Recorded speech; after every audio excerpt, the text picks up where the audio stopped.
ایک اور آپ یہ دیکھیں گے کہ ہمارے ہاں غیر مسلموں کے بارے میں یہ کہا جاتا ہے کہ آپ ان سے سلام نہیں کر سکتے، اور یہ کہا گیا کہ اس بخاری کی روایت بھی آپ پڑھ لیں کہ the prophet said when the people of the book greet you, reply them by saying وعلیکم، کیونکہ ان کے بارے میں یہ تھا کہ they would play a prank، اور وہ یہ کہتے تھے کہ السلام علیکم کے بجائے وہ السلام علیکم کہتے تھے. سام کہتے ہیں ڈیتھ کو، تو گویا کہ وہ they would sound as if they would be saying death be to you. تو اس کے جواب میں نبی صلی اللہ علیہ وسلم سے کہا گیا کہ اگر وہ اس طرح کا پرینک کھیلتے ہیں اور جبکہ ظاہر ہے کہ they have become guilty of their deliberate denial، تو آپ ان کے جواب میں کہہ سکتے ہیں وعلیکم، یعنی تم پر بھی پھر یہی ڈیتھ ہو کہ تم جس طرح سے کہہ رہے ہو. لیکن یہ ذہن میں رکھیے گا کہ یہ ان اہل کتاب کے بارے میں ہے کہ جنہوں نے یہ جن پہ اتمام حجت ہو چکا ہوا تھا، جو اس لیسر ڈے آف ججمنٹ میں موجود تھے، اور جن کے بارے میں خدا نے یہ کہہ دیا تھا کہ اب اگر یہ نہیں مانتے تو پھر ان کے ساتھ یہ اور یہ معاملہ ہوگا. لیکن یہ ایک اور انٹرسٹنگ بات آپ کو میں بتاتا ہوں کہ ایک اور روایت کو ذرا دیکھیے. یہ میں نے آپ کے سامنے میں جو یہ رکھ رہا ہوں، یہ ترمذی میں ہے، نیچے آپ دیکھ رہے ہیں نا. تو یہ بیسکلی یہ بتا رہی ہے کہ جب وہ لیسر ڈے آف ججمنٹ ابھی سیٹ اپ نہیں ہوا تھا اور ابھی نبی صلی اللہ علیہ وسلم سچائی کو ڈیلیور کر رہے تھے، تو اس موقع پہ دیکھیے ان کو سلام کرنے سے روکا نہیں گیا. اور یہ روایت دیکھیے بتا رہی ہے کہ ان نبی صلی اللہ علیہ وسلم مر بمجلس وفیہ اخلاط من المسلمین والیہود فسلم علیہم، کہ the prophet once passed by a mixed gathering of Muslims and Jews and said السلام علیکم to them. اس کا مطلب یہ ہے کہ نبی صلی اللہ علیہ وسلم نے جب تک ان پر حق واضح ابھی تک نہیں کیا تھا اور ابھی بات چل رہی تھی، تو وہ اسی طرح سے سلام کر رہے تھے، اسی طرح سے دعا دے رہے تھے سلام کی. یہ جو پہلے آپ نے روایت پڑھی اور یہ اوپر آپ جو مسلم کی روایت دیکھ رہے ہیں، یہ اس موقع کی ہے کہ جب اتمام حجت ہو چکا ہوا تھا، جب حق کا جو ڈلیوری تھی وہ ہو چکی ہوئی تھی، لیسر ڈے آف ججمنٹ جو تھا وہ وجود میں آ رہا تھا. اب اللہ تعالیٰ نے مسلمانوں سے روک دیا کہ آپ نے ان کو سلام نہیں کرنا، اس لیے کہ سلامتی کے مستحق نہیں رہے. یہ وہ لوگ ہیں کہ جو آپ کے قتل کے درپے ہوئے ہیں، یہ وہ لوگ انہوں نے خدا کو جانتے تھے، ان کے پیغمبر کا انکار کیا ہے، یہ اب سلامتی کی دعا کے مستحق نہیں رہے.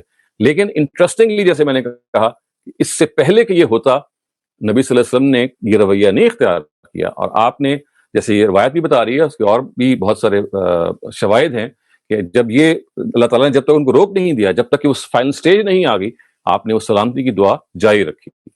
تو اب یہ دیکھیے کہ ٹاپک آف دا قرآن کی جو اطلاقات ہیں وہ کدھر تک جا رہے ہیں. کہ اگر آپ اس ٹاپک کو انڈرسٹینڈ گے تو آج آپ کیا کریں گے کہ آپ ایک مشرک کو یا غیر مسلم کو ارتداد کی سزا میں قتل کر دیں گے، آپ ایک گلوبل مسلم امپائر کا خواب دیکھیں گے، آپ کسی بھی غیر مسلم سے دوستی نہیں کریں گے، آپ کسی غیر مسلم کو سلام نہیں کریں گے. یہ سارے کے سارے اگر آپ ٹاپک آف دا قرآن کو نہیں سمجھیں گے، یہ نتائج نکلنے شروع ہو جائیں گے. ابھی آگے چلیے. ایک اور چیز یہ ہے کہ ہمارے ہاں یہ کہا جاتا ہے کہ لازماً جو غیر مسلم ہیں وہ جہنم میں جائیں، اور اس کے لیے یہ آیت پڑھی جاتی ہے کہ ان الذین کفروا من اہل الکتاب والمشرکین فی نار جہنم خالدین فیہا اولئک ھم شر البریہ.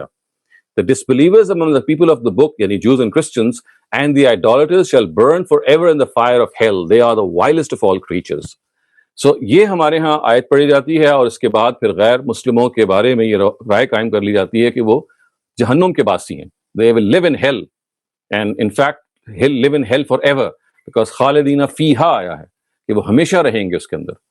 جبکہ اگر آپ اس آیت کو اس کے سیاق و سباق میں نکال کے دیکھیں گے، ظاہر ہے میں اس وقت وہ سیاق و سباق آپ کے سامنے پیش نہیں کر رہا، I'm just presenting you the consequences. آپ خود اس کو دیکھ سکتے ہیں.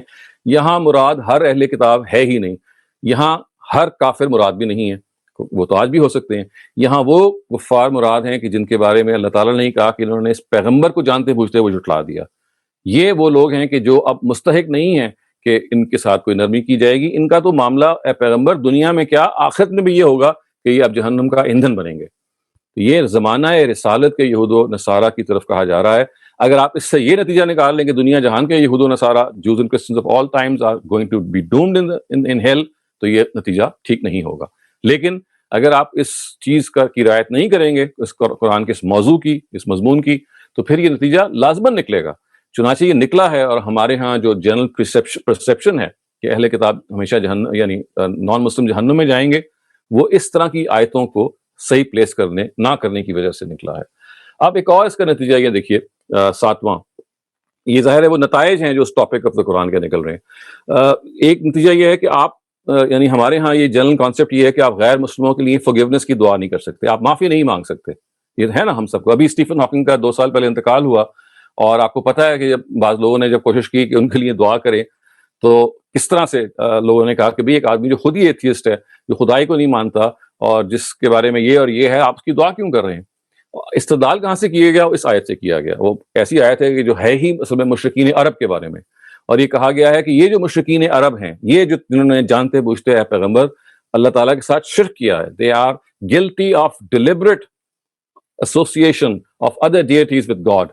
ان کے بارے میں کہا گیا ہے کہ اب آپ ان کے بارے میں کبھی بھی میرے سے مغفرت کی دعا نہ مانگے. It is not proper for the prophet and those who believe to ask God's forgiveness for these mushrikun, even though they may be of kin, after it has become clear to them that they are dwellers of the fire. So again یہ جو آیت ہے خواتین و حضرات کہ آپ غیر مسلموں کے لیے مغفرت کی دعا نہیں مان سکتے، پہلی بات تو یہ ہے ہی مشرکین کے لیے جنہوں نے جانتے بوجھتے شرک کیا. اس میں تو اہل کتاب سرے سے زیر بحث نہیں ہے. لیکن چونکہ ہمارے ہاں جو جنرل مائنڈ سیٹ ہے وہ یہ ہے کہ مشرکین کو اور اہل کتاب کو ایک ہی بریکٹ میں لے آتا ہے، تو جو حکم مشرکین کے لیے ہے کہ چونکہ آپ دعا ان کے لیے بھی نہیں مانگ سکتے فورگیونیس کی، تو آپ جوز اینڈ کرسچنس کے لیے بھی نہیں مانگ سکتے. تو آج ہمارے ہاں اگر کوئی غیر مسلم اللہ کو پیارا ہو جاتا ہے تو دیکھیے نہ ہم اس کی نماز جنازے میں شامل ہوتے ہیں، نہ ہم اس کی دعائیں مغفرت کرتے ہیں. مجھے ابھی تک وہ واقعہ یاد ہے، آج سے کئی سال پہلے کی بات ہے. باب وولمر، اگر آپ میں سے جو لوگ کرکٹ کے شائقین ہیں ان کو پتا ہے کہ وہ ورلڈ کپ میں ایک خاص آئی تھنک 2008 کے 7 کی بات ہے کہ وہ ورلڈ کپ کے دوران ان کا وہ ہی ڈائیڈ، اور وہ مسٹری رہی کہ وہ کس طرح سے مرے ہیں.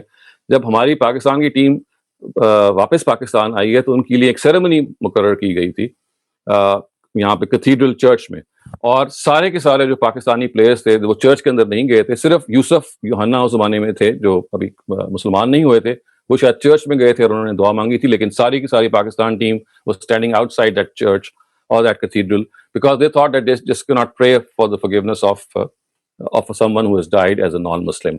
تو یہ بھی ایک مسکنسیپشن ہے. یہ آیت جو ہے جیسے میں نے کہا یہ زمانہ رسالت کے مشرکین سے متعلق ہے جنہوں نے جانتے بوجھتے اللہ تعالیٰ کے پیغمبر اللہ تعالیٰ کے ساتھ شرک کیا تھا، اور یہ روک دیا نبی صلی اللہ علیہ وسلم کو کہ آپ اپنے اگر رشتہ دار بھی شرک پر ہیں ان کے ساتھ ان کے لیے بھی آپ دعا نہیں مانگ سکتے. ایک اور آپ اس کا دیکھیے کہ ہمارے ہاں یہ بات بھی کی بات بیان کی جاتی ہے کہ غیر مسلم کو قتل کرنے کا ایک ریوارڈ ہے، اور اس کی جو بیسس ہے وہ یہ حدیث ہے کہ لا یجتمع کافر وقاتلہ فی النار ابدا. تو یہ آپ جب یہ دیکھیں گے کہ یہ اس حدیث کو جب قرآن سے آپ ریلیٹ کریں گے تو یہاں اصل میں again this is something which is relating to اسی ایسپیکٹ سے جو پیچھے بیان ہوا ہے کہ اگر کوئی مسلمان کسی مشرک کو قتل کرتا ہے زمانہ رسالت کے تو اس کے بارے میں کہا گیا تھا کہ پھر وہ جہنم میں نہیں جائے گا، اس لیے کہ اس مشرک کے بارے میں تو پہلے ہی اللہ تعالیٰ نے سزا نافذ کر دی تھی. تو اگر اب کوئی اس طرح کا معاملہ ہوتا ہے تو اس میں قصاص نہیں لیا جائے گا مسلمان سے. تو یہ کوئی عام حکم نہیں ہے، یعنی لا یجتمع کافر وقاتلہ فی النار ابدا یہ کوئی عام نہیں ہے. یعنی آج ہماری جو فقہ ہے وہ اس طرح کی بات کرے گی کہ آپ سے نان مسلم کو قتل آپ کر دیں گے تو دنیا میں جو سزا ہے سو ہے، آخرت میں ایسا نہیں ہوگا کہ اللہ تعالیٰ آپ کو کوئی سزا دیں گے. تو قاتل اور مقتول جو ہے وہ جہنم میں نہیں جائیں گے اب، یعنی اس طرح کے معاملے میں. لیکن میں نے جیسے کہا کہ یہاں لفظ کافر اور اس کا جو پورے کا پورا فعل ہے یہ خاص مفہوم میں بولا گیا ہے. یہ یہاں پہ جو کافر کا ورڈ ہے یہ انہی مشرکین کے لیے بولا گیا ہے. اگر آپ اس کا اطلاق نہیں سمجھیں گے تو نتیجہ یہ نکلے گا کہ پھر آج بھی آپ یہی رائے رکھیں گے کہ اگر آپ کی تلوار سے آپ کی بندوق سے کوئی غیر مسلم فنا ہو گیا ہے تو آپ یہ سمجھیں گے کہ آخرت میں پھر اب آپ کی کوئی ذمہ داری نہیں ہے، اللہ تعالیٰ آپ کو معاف کرے گا. جبکہ یہ انسانی خون ہے جس کی ذمہ داری کہ آپ ذمہ دار ہوں گے، اس تخصیص سے کوئی تعلق نہیں ہے.